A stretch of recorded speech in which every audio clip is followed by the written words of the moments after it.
राम राम जी सारा ने। तो आज मैं थान प्रदोष की पूजा और प्रदोष की कथा सुनाऊंगा। तो आज प्रदोष के पूजा करने को समय है 7:34 लेके 9 बजे ताई। इतना टाइम के अंदर जल ग्रहण भी नहीं करना चाहिए। अगर पूजा अपनी थोड़े टाइम में ही पूरी होगी है फिर भी कोई बात को नहीं, क्योंकि 9 बजे बाद में ही आप अपना व्रत खोलांगा। अगर थे अन्नू करन लाग रहे हो, अगर बिना अन्नू ही करो फलाहार ही करो फिर कथा वगैरह सुन लियोगा और पूजा पाठ कर लियोगा और सुबह ही खाना खाओगा।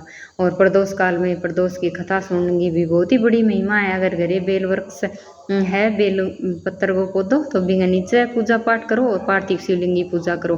नहीं तो गांव के अंदर प्राण प्रतिष्ठित मंदिर है, बटे शिव पिंडी पर जाके पूजा अर्चना करो, क्योंकि प्रदोष काल में शिवलिंग का दर्शन करने की बहुत ही बड़ी महिमा है।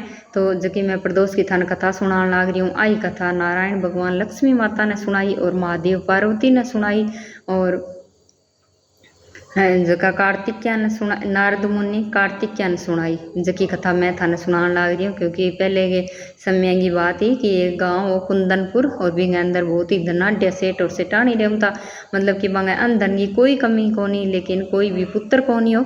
तो एक बार नारद जी वहाँ घरे पहुँचा तो गुरु की बहुत ही सेवा अर्चना की और गुरु जी का चरण कमल धोया और प्रणाम करियो। तो गुरु जी ने बतायो कि सब कुछ ही है लेकिन कोई भी पुत्र प्राप्ति को नहीं, भी पुत्र को नहीं तो मैं बिल्कुल ही खुश को नहीं, मतलब कि बहुत ज़्यादा चिंताग्रस्त में रहता। तो वह नारद जी बतायो कि मैं थाने एक कथा सुनूँ, मेरी कथा सुनियो तो थारे पुत्र प्राप्ति हो जाएगी। तो नारद जी आई प्रदोष काल की कथा सुनाई कि प्रदोष काल के समय के अंदर शिवलिंग की पूजा करनी चाहिए। पार्थिव शिवलिंग बना के पूजा करो या शिव पिंडी की पूजा करो।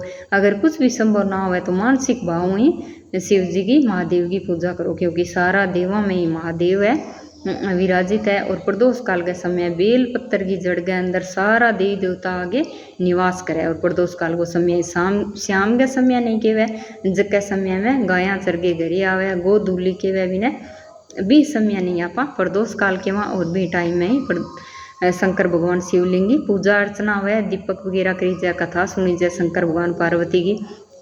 तो बाइयाँ ही पूजा अर्चना करी प्रदोष काल में और प्रदोष का व्रत करया, जका कि जिया कि 13 के अंदर आवे 11 के बाद के अंदर 12 या 13 में ही आवे प्रदोष को व्रत लगभग ही, क्योंकि कैलेंडर वगैरह में लगाइडो हुआ कि प्रदोष को व्रत कब है। तो वह प्रदोष का व्रत करया। तो यहाँ करते करते वांगे मतलब कि जिया सामने शुरुआत करी और 2-4 प्रदोष का व्रत करया, इतना में वांगे यहाँ हो भी घरे बहुत ज़्यादा खुशी होगी और आने वाले टाइम में घरे पुत्र प्राप्ति हुई।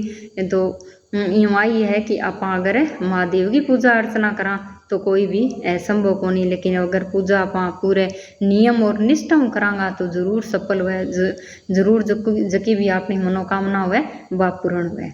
जय सिया राम, राधे राधे।